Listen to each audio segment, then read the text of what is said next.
Ah là là, il fait chaud aujourd'hui. J'ai envie de rouler, mais j'ai pas envie d'être trop chaud.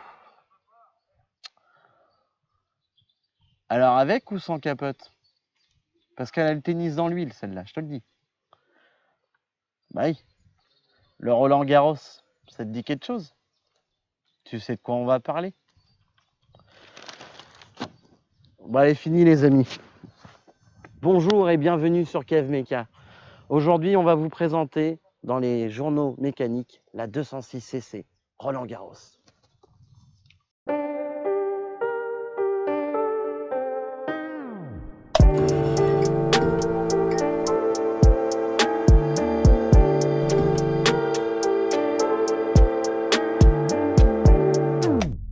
Alors, sur cette petite 206cc, donc cc pour couper cabriolet, tu comprends bien, tu peux décapoter ou recapoter, ce qui te permet d'avoir les cheveux au vent quand il fait beau, parce que quand il pleut, c'est un peu con.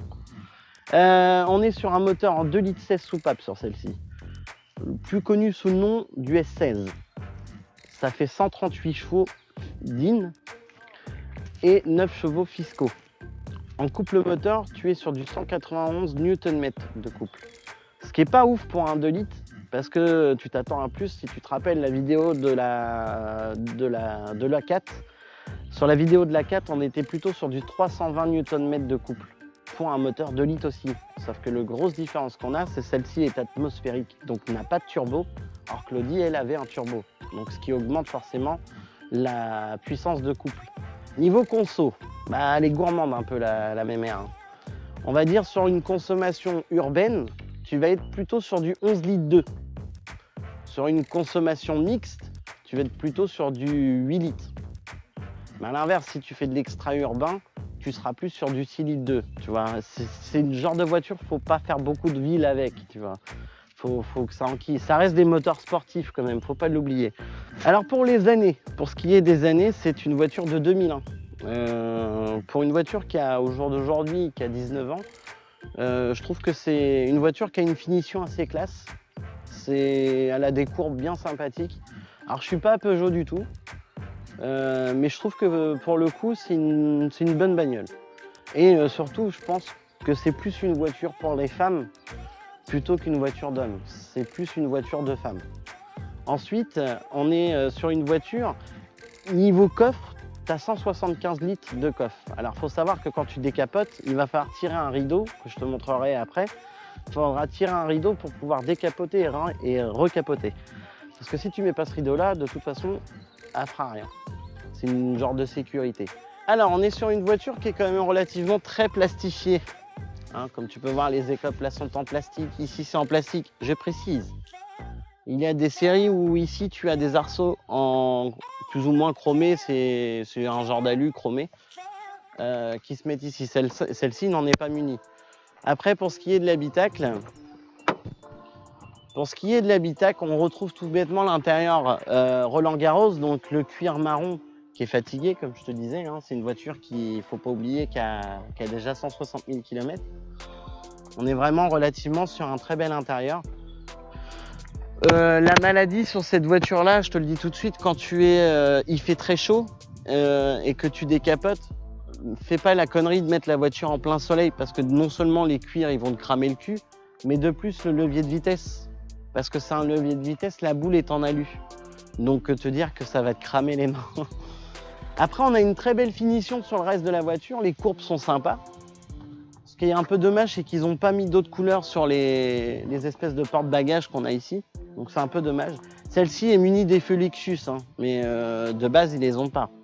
Faut bien comprendre que de base ils les ont pas. Donc sinon, comme je te disais tout à l'heure, pour ce qui est du coffre, on est sur une voiture qui a pas beaucoup de coffre. Hein. Comme on a dit, une fois que la capote est dedans, comme tu peux voir, il n'y a vraiment pas beaucoup de place. On est vraiment sur une voiture où tu as très peu de place.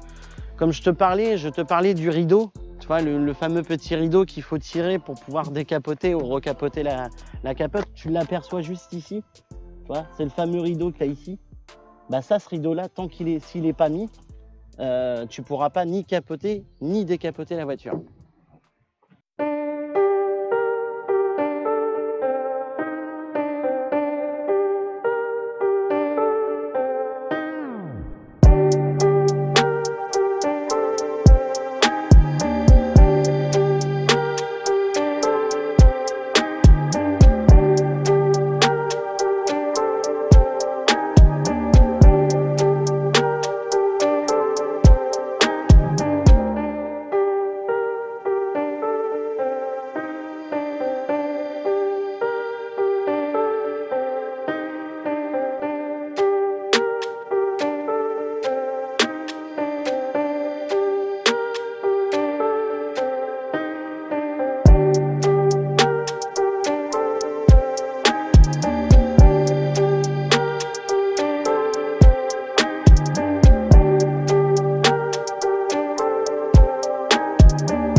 Alors au niveau de la maniabilité, c'est une voiture qui reste quand même assez maniable, qui est assez petite. Donc te dire que niveau place, ça va pas être dur de te placer. Niveau direction, je trouve que c'est une direction un peu dure par contre. Tu sens qu'il faut que tu tournes, tu vois. Après au niveau de la conduite, ça reste une voiture quand même relativement dure. Surtout quand tu es décapoté, en fait tu as tendance à sentir un petit peu le mouvement du châssis. Voilà, tu prends une bosse, tu sens que ça tu as l'impression que ça se tord, c'est assez bizarre, tu vois. Maintenant niveau ressenti, je trouve que c'est une voiture qui est relativement simple à conduire. Au niveau des bosses, c'est pareil, on les ressent quand même, hein, faut le dire. Faut le dire qu'on les ressent. Maintenant, ça reste une voiture quand même assez fiable. C'est un moteur essence, donc assez coupleux quand même malgré tout. Donc si tu as besoin d'accélérer, tu sens que tu vas pouvoir le faire. Donc en soi, rien à dire là-dessus.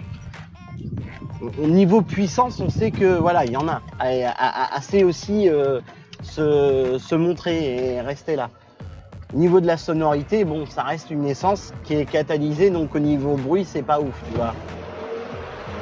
C'est pas transcendant. Mais en soi, je trouve que c'est une voiture quand même relativement bien. Bon, on prend le rond-point à l'envers, hein, on s'en fout. Hein. Après, c'est au niveau de l'habitacle, au niveau des sièges. Bon, écoute, au niveau des sièges, je dois te dire que je me vois pas faire 1000 km avec ça, honnêtement.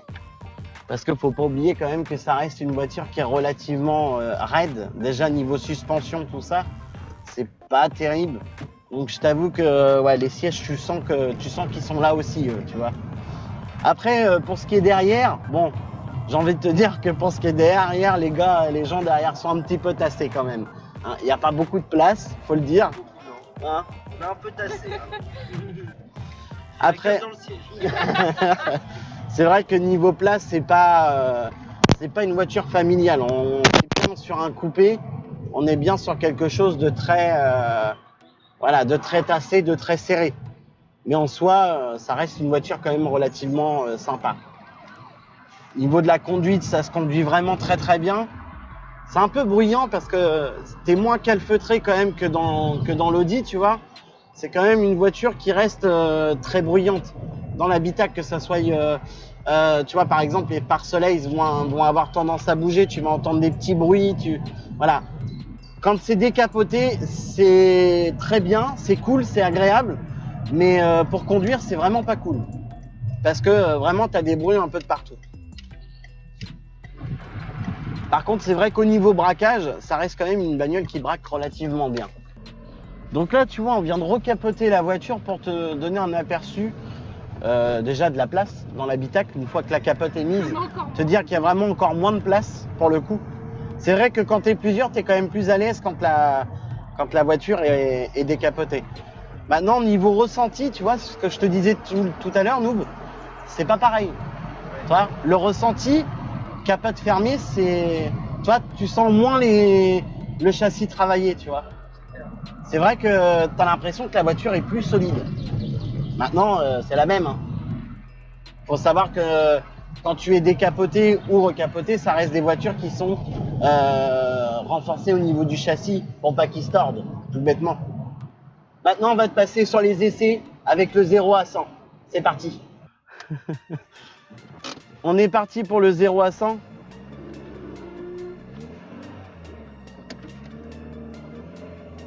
Prêt, 3, 2, 1, go!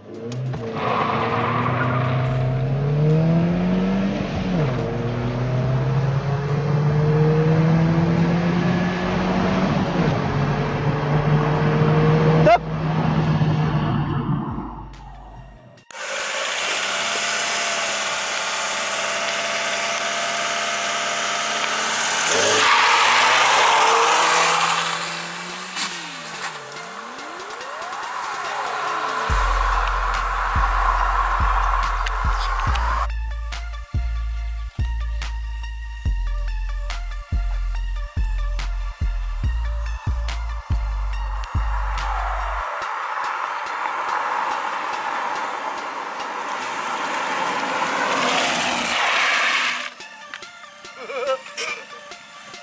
Donc ça y est, la vidéo se termine les amis. On a fait le test avec la 206, on vous l'a présenté. J'espère que cette vidéo vous a plu, vraiment.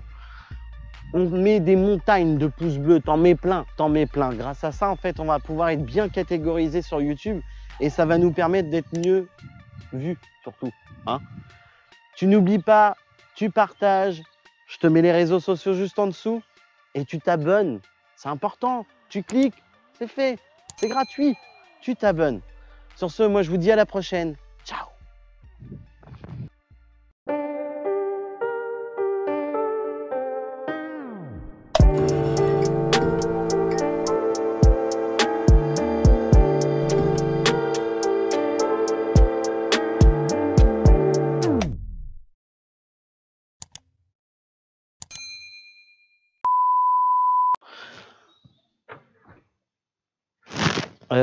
Qu'est-ce que je voulais dire d'autre? Bah c'est tout. Coupe pas. Ça c'est le truc con ça. Hop.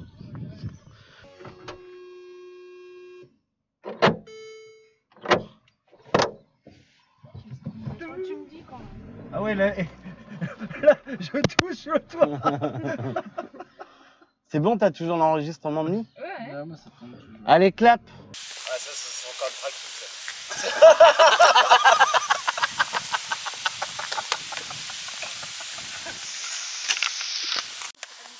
Ah oui, mais attends, t'as pas de micro là. C'est pas C'est grave, pas mais ça grave, j'ai pas marchait peur. bien avant. C'est bon? Bon les amis, ça y est, on a fini notre test avec la 206cc. Alors c'est moi qui reprends les devants parce que Kev Meka, en faisant le test de 0 à 100, il a vomi dans la voiture. Bon, si la vidéo vous a plu, hein, les j'aime, on partage, on s'abonne, visitez les réseaux sociaux en dessous et regardez-nous nombreux. A bientôt, boujou.